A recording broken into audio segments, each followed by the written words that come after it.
Hello, fellow scholars and purveyors of morbid curiosities alike. I'm Dr. Caleb, joined by the Christmas miracle himself, Dr. Zach. And this is SCPod.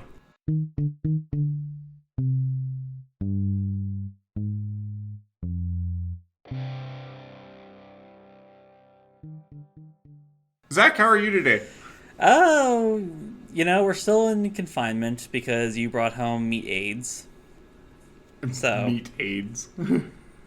which is not like assistive devices for consuming meat or facilitating meat, but rather horrible sarkic diseases. Yeah.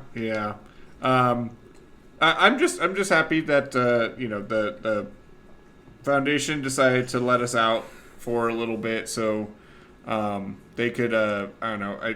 Maybe they're getting financial kickback from this. But yeah, we get to record an episode. Yeah, I don't know if they let us out intentionally because there were an awful lot of alarms that went off, and a lot of people were tripping over themselves to get the fuck away from us.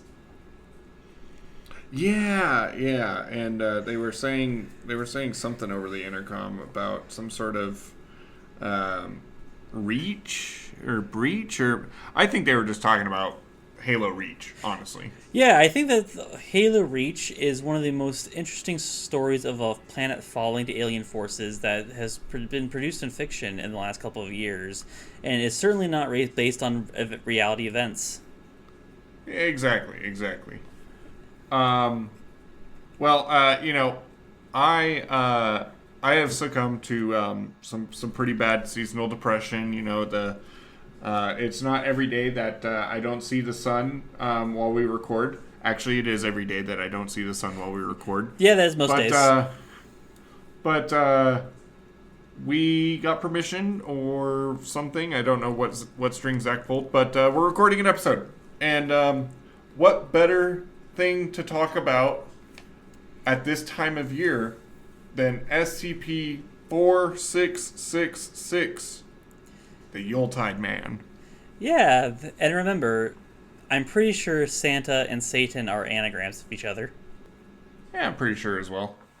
Yeah, so I am going to double check and make sure that it's actually called the Yuletide Man before we have Yule Man. The Yule Man.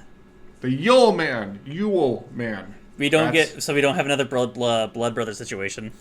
Yeah. And I can't say Yule very well, so this is going to be a tough episode.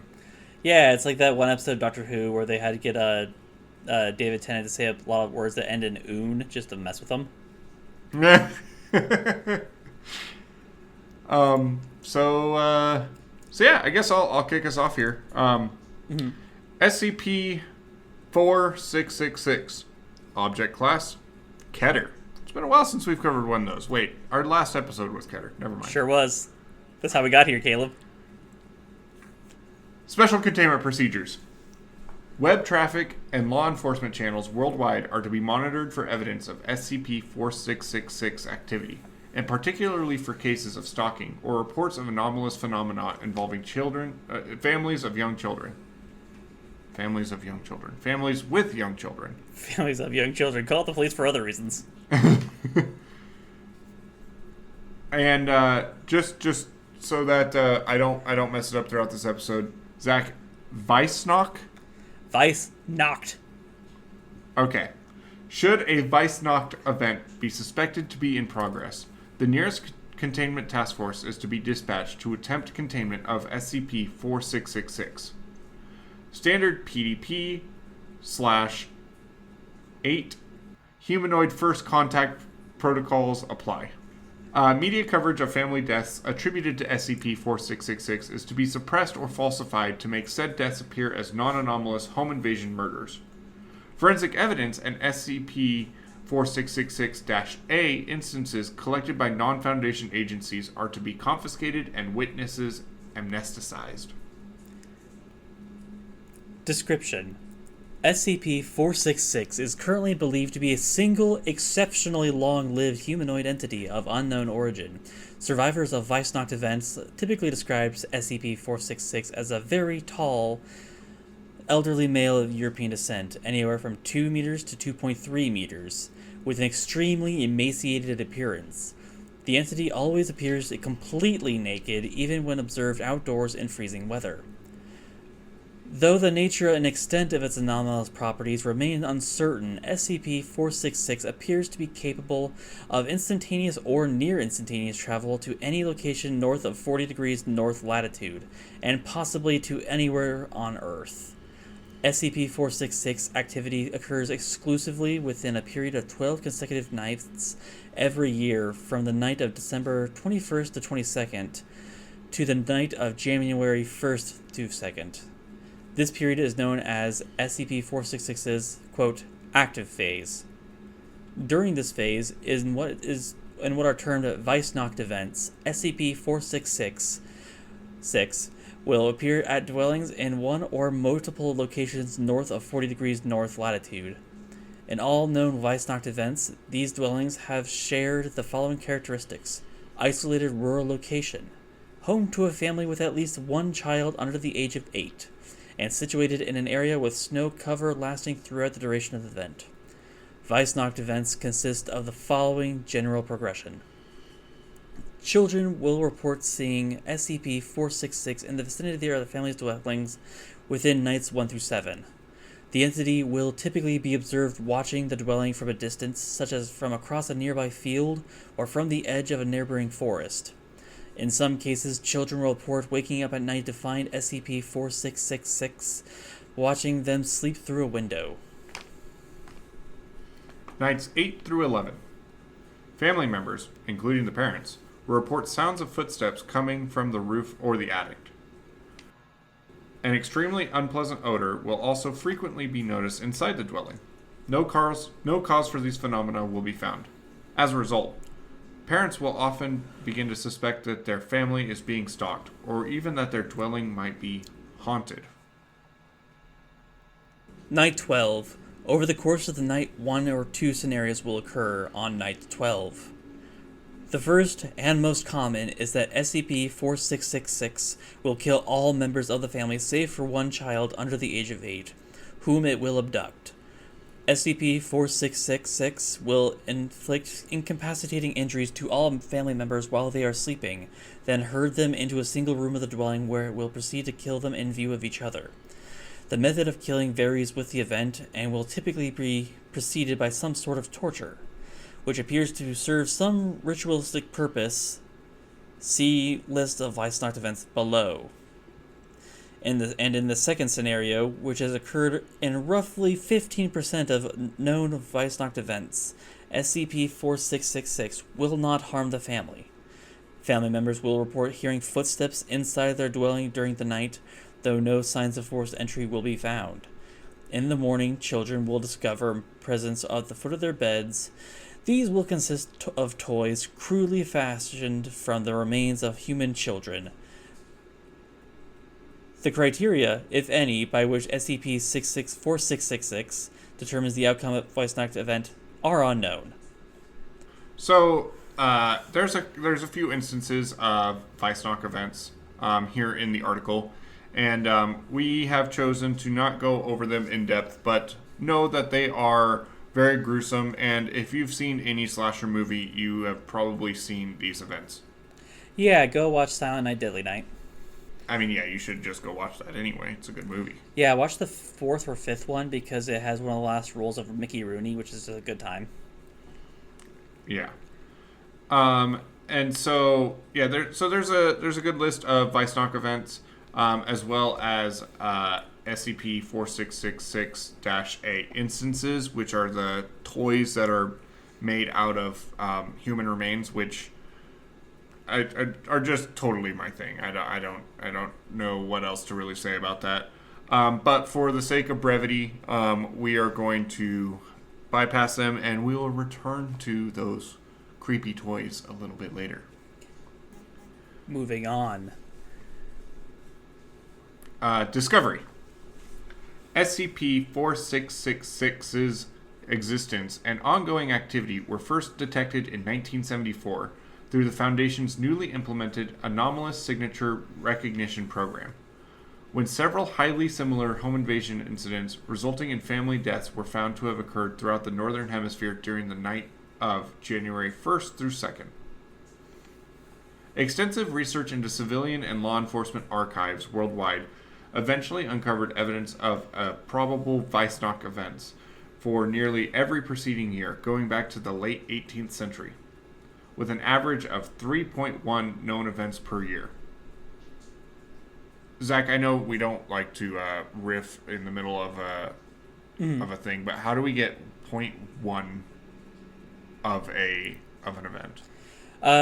So brief tangent. When you're doing statistics for events, it's the same way you have a kid average of 2.2 children without having like a grisly fifth of a leg of a 5-year-old for the average American family, is that because you have to sort of equalize the amount of kids across a demographic, you sometimes get funky numbers as part of that evening out process. Fair enough. I was just wondering what 0.1% or 1.1 of a Weissnach event looks like. Yeah, it's the same thing what happens when you divide a number that doesn't go evenly into the top number. Yeah. Numerous historical documents were also found which appear to describe SCP-4666 activity occurring prior to this period. In some cases as early as the 2nd century AD in Europe and Russia, and as early as the 1st century BC in Scandinavia. Fingerprints belonging to the same humanoid entity have been discovered at the locations of all Foundation-investigated Weissnach events. These have been matched to a partial fingerprint found preserved in dried blood on a recovered SCP-4666-A instance dating from 1873. The fingerprints present characteristics not known to occur in human beings. Human-like white hairs were also recovered from the locations of several Weissnach events, though no DNA, human or otherwise, could be extracted from them. And there is an addendum which I'll read now. Addendum 4666 666666 66666-01. On January 2nd, 2018, several SCP-4666-A's instances were discovered at a family's residence in Hoona, Alaska, following the conclusion of a Weissnach event number 060198. Among these instances was an SCP-4666-A-0960, which consisted of a crude, life-size doll made from the emaciated body of a female child, to which the following modifications were made. 1. A dress made from various pieces of dirty, discolored clothing had been sewn around the body, and in several places into the body's skin. 2. The mouth had been sewn shut with a thread made from human tendons, and the lips painted red with a solution consisting primarily of human blood. 3. The fingernails of another child had been glued over the body's fingernails with pine resin. These had been painted red with the same human blood-based solution. 3 of the body's fingers were missing. 4. The entire scalp had been removed from the head, and the scalp of another child with long blonde hair sewn onto the head in its place. The hair had been tied into 2 braids. 5.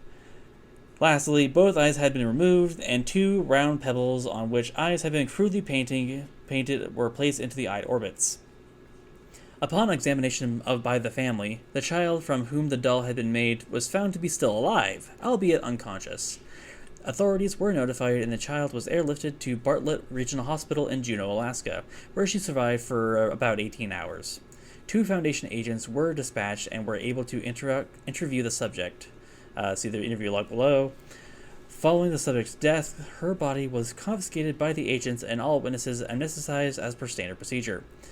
DNA testing revealed the subject had been Ekaterina Morozova, age 7, a known abduction victim of SCP-4666, taken from her family's residence in Dubovka, Russia on January 2nd, 2016. Autopsy of the subject's body has shown that she had been severely malnourished during the 2 years following her abduction, which resulted in considerable stunting, such as weighing only 15 kilograms and height was only 90 centimeters. A number of scars and burns were present on her skin, and she had suffered 2 bone fractures that had not been reset and healed improperly. Hands were heavily calloused. Cause of death was attributed to multiple organ failure resulting from severe and sustained malnutrition. And there is an interview log, but I am currently without my my sedatives, so Dr. Caleb, you're off the hook this time. Damn. But the interview log just details the girl, Katerina, being tortured by what is presumably Krampus, and ends the log on when she was no longer able to make toys, that she then became the toy. Something, unionize your workplace. And that's it. That's SCP-4666 66. 666666666. I just want to make a note that sometimes the naming conventions for entities gets a little fucking out of hand. Like, I think we've been on this tangent once or twice. But like every time it comes up, it's just like, stop. Think of the children. Think of the Katerina. Oh, that's great. That's great. Yeah. So that's the Yule man. So he's gonna come to your house. He's going to murder you all and take your kid, or he's going to leave you some really fun toys. Yeah, I want to point out that the way that the Foundation normalizes this event is being like, oh yeah, just one of those break-in murders that happens over Christmas. Good night, everybody.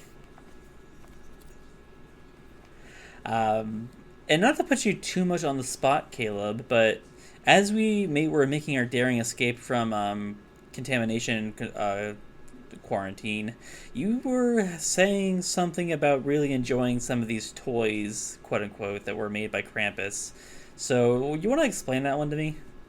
Yeah. So I picked out 3 of what's in the article here that really kind of caught my eye. I can't really say like what fascinates me about it. It's just like we've covered some fucked up things on this show, but nothing that really jumps out as true horror.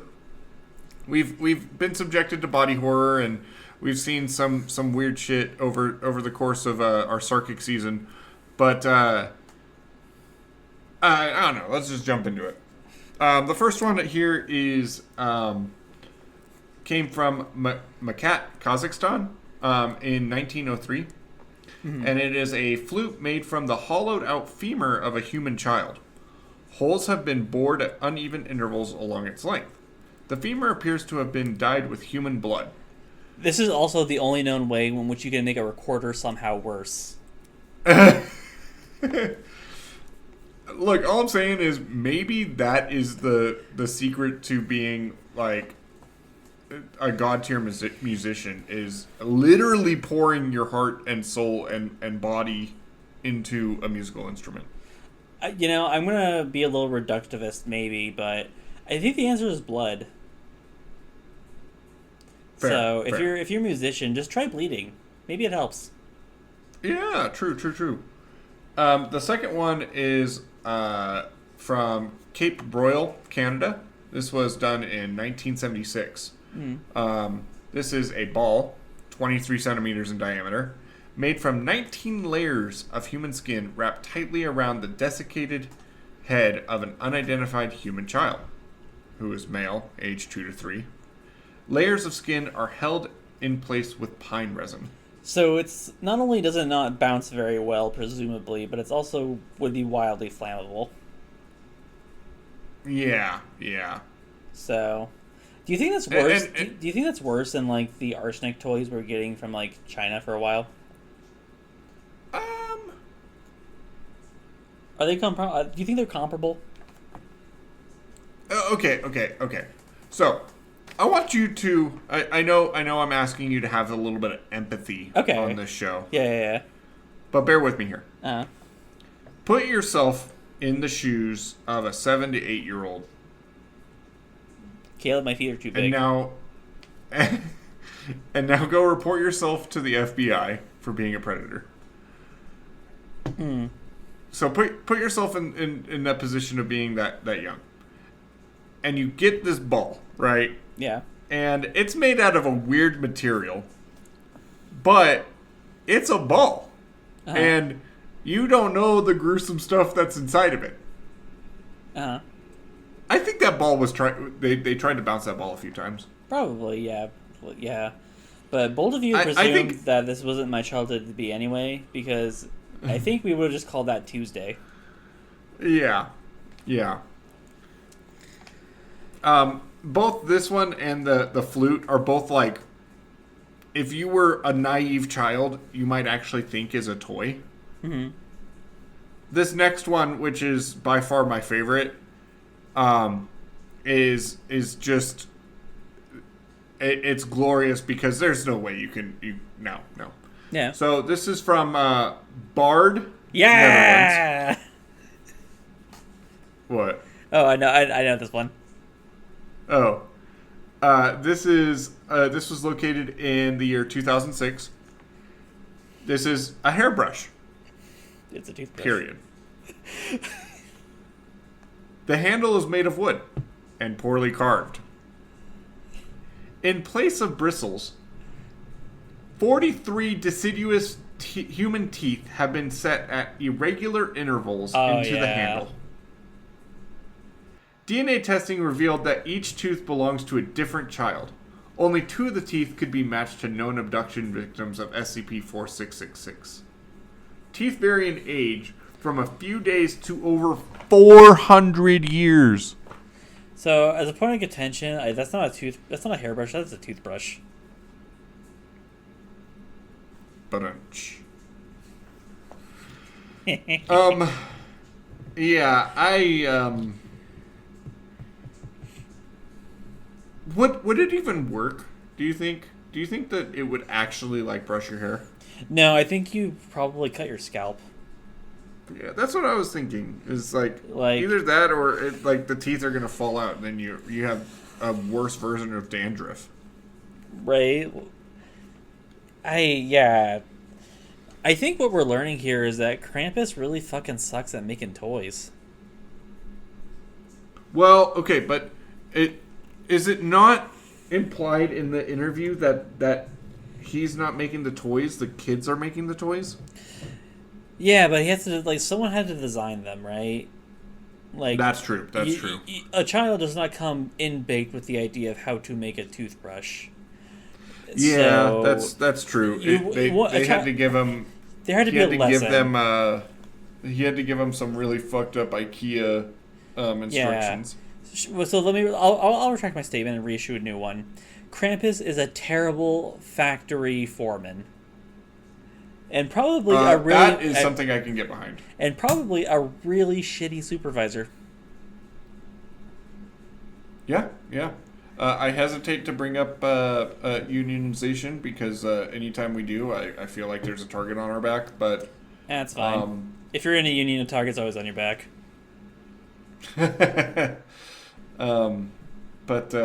Yeah, maybe this is why Bernie didn't win the presidential nomination, is because he had to go underground to go fight this horrible mistreating of children.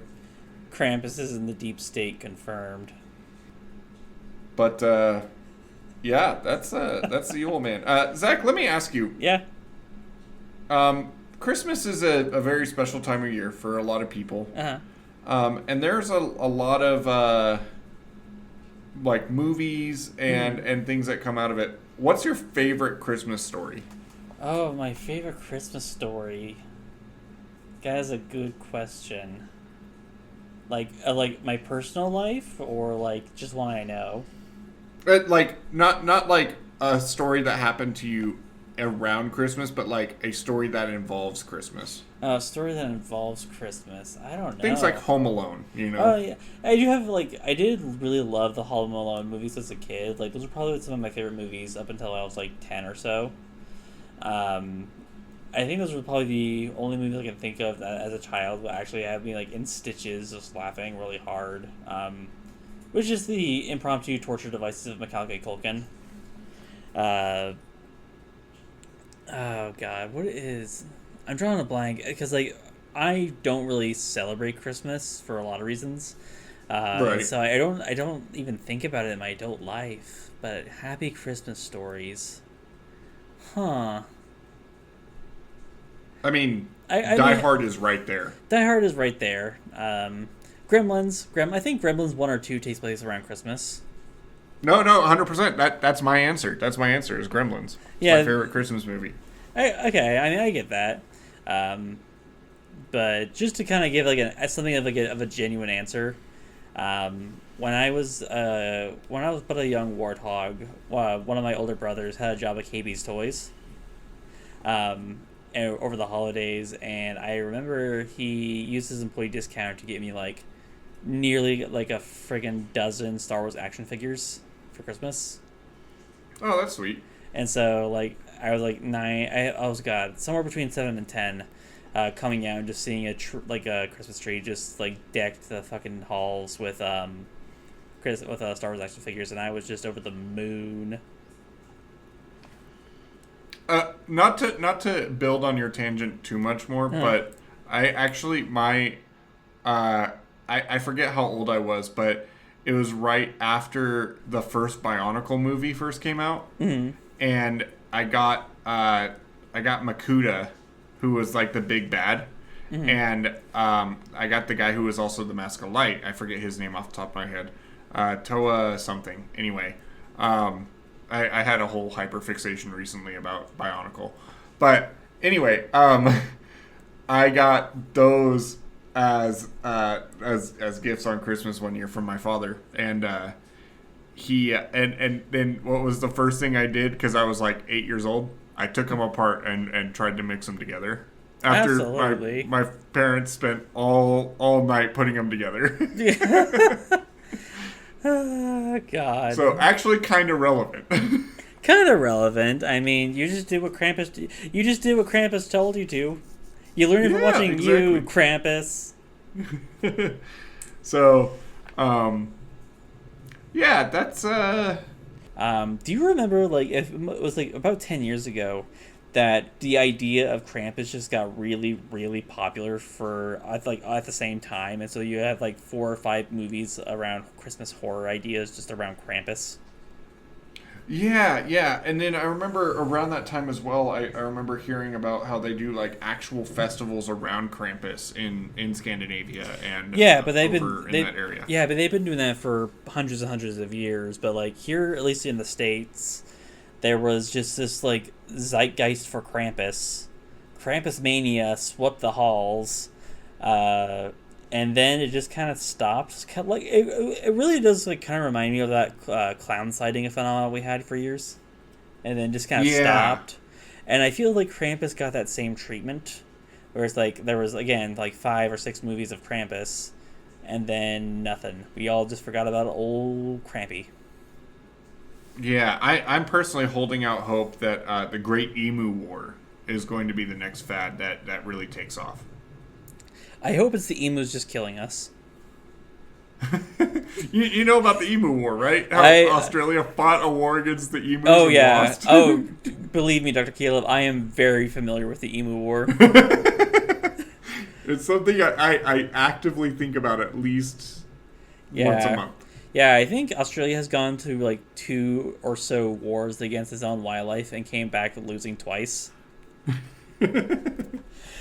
Like I posit that Australia, like, and I don't know if we have anyone in Australia who listens to this show, and if so, sorry, but it's like I don't know if Australians ever really conquered their continent, or if their continent simply allows them to continue existing.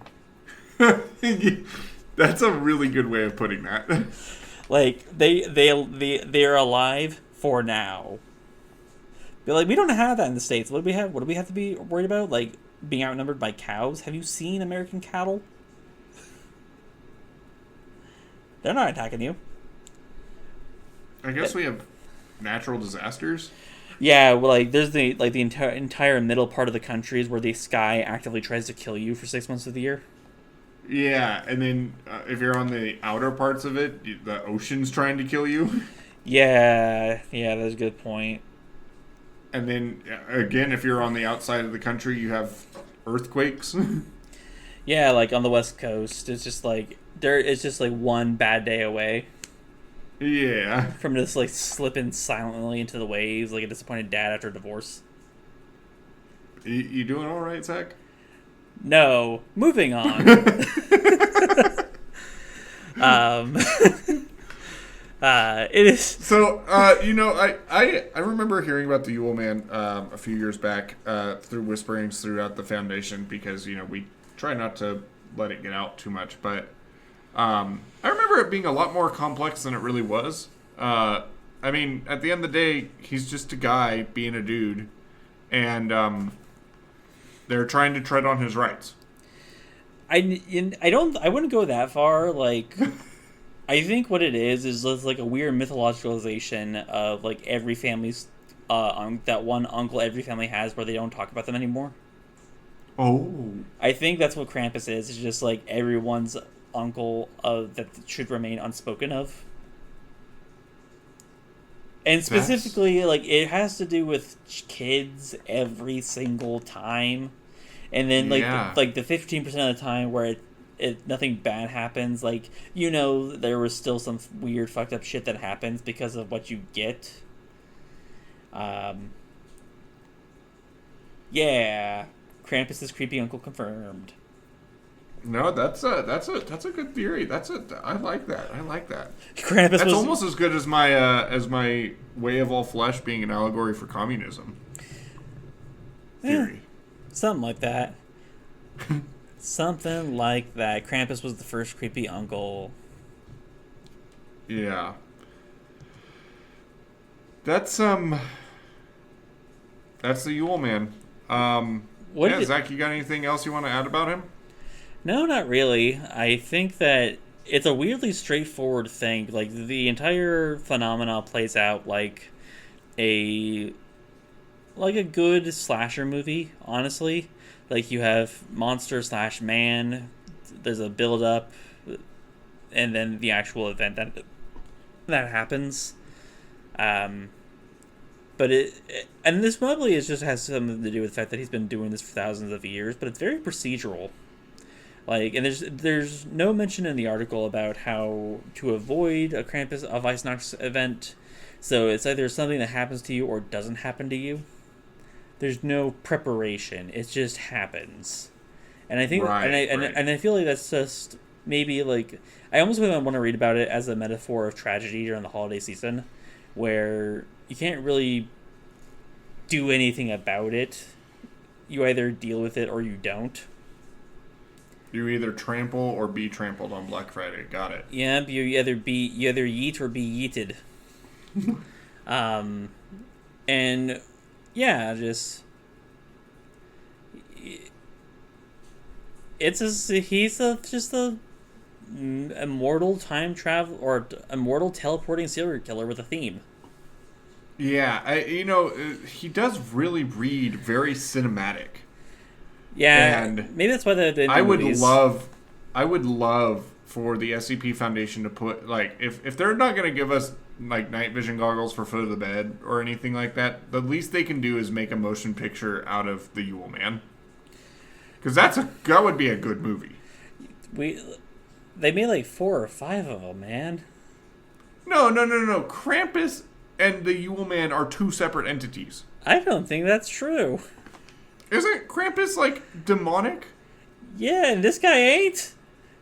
He made it. There was nothing about his description. He was just a naked guy sitting out in the snow, bearing it all,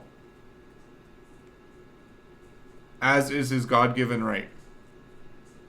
I don't think that's true, because if you try to do that in the wrong parts of the area, you either get killed or taken to jail. But no, I'm pretty sure that Krampus and the Yule Man are the same idea. I could see mythology kind of taking the Yule Man and twisting it. I mean, they would definitely especially if they don't see what the Yule Man is and they just kind of hear about what he does, like turning him into a demon slowly. Like, I could see that happening over generations. Yeah, and like the idea of Krampus only taking naughty children just because like they try to ascribe meaning to who he takes out,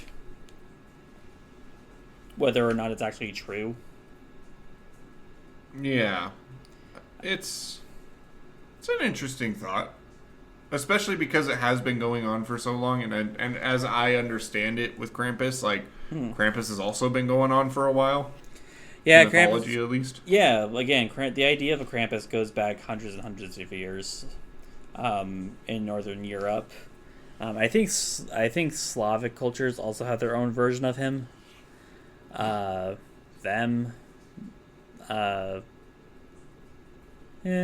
Ultimately, like, it's one of those things where, like, I thought there would be more to a Krampus, but I guess not. This is like when we covered the sculpture. Like, there's a lot more meat on this article, but at the end of the day, he's a pretty freaking simple guy. He just wants your teeth. He wants to make a better toothbrush. That's all I'm saying. Yeah. Well, no. He wants his child serfs to make a better toothbrush. Right. Well, shit. Well. I guess we can kind of wrap up here. Yeah. I do want to take a second and thank you, the audience, listening to us to rant about God knows what. We have surpassed 1 year of doing SCPod, and yeah, that's crazy. It's been absolutely amazing, and I think I speak for Zach when I say that we're having a blast doing it, and we're looking forward to so much more. And our containment ends soon, and so look forward to Season 4 coming out very soon.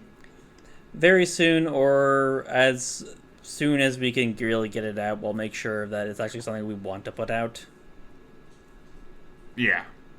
And as long as I'm not, giving meat aids to everybody. Yeah, we're gonna talk about some things, Dr. Caleb, like hygiene. I don't know anybody named Gene. With that being said, Zach, for the final time in 2024, where can they find you?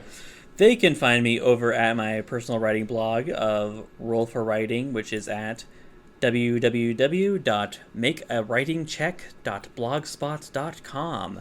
I am just getting back to doing my world building project of the 𝒻𝓇𝒾𝑔𝒽𝓉𝒻𝓊𝓁, as well as in the next year, guest writer month for Roll for Writing will be March, as was the last this year, as well as the 3rd year anniversary of Roll for Writing in April. Awesome. Big things happening over there. And he's not going to shill it, but I will. Go buy his fucking book. It's on multiple platforms, and it is dirt cheap, and it is very well worth the read. Yeah, it's Tales from Port Astor. Buy it wherever you buy wherever you buy ebooks. Awesome. You can find me at 𝒻𝓾𝒾, KALICKA, 1738 on both Twitter and Instagram. Not a lot going on there, but who knows? Maybe I'll get a creative streak and want to do something again. Or you can just follow the podcast. That's where you can find the most amount of Zach and I. You can follow us on Twitter at SCPod_cast. Follow us on Instagram at SCPod.cast. We're going to be putting out some creative stuff very soon, hopefully, in regards to those two platforms. We are both available on Spotify and YouTube. So if you just listen to the podcast, maybe check us out on YouTube and vice versa. I say it in every episode, but it really certainly does help. Please remember to like it if you did like it, dislike it if you did dislike it. Give us any constructive feedback in the comments. Please subscribe. Follow the podcast if you're on Spotify. Rate the podcast. I think Spotify even has like a little Q&A section or a comment section, or I don't know. There's some crazy stuff going on there. It really does help us and pushes us to other people that want to learn about Krampus and want to hear us ramble about Scrooge McDuck, which is a very failed. We should have talked about Scrooge McDuck. We should have talked about Scrooge McDuck. So that's all we got. That is 2024, and that is the first year of SCPod wrapped up. Zach, we might have meat aids, but we're going caroling later. Yep. What message are we singing about? We're going to be singing about the life and times of Joaquin Pablo Escudero de Cephalabibbe. Thanks, guys. We'll see you next time. Bye.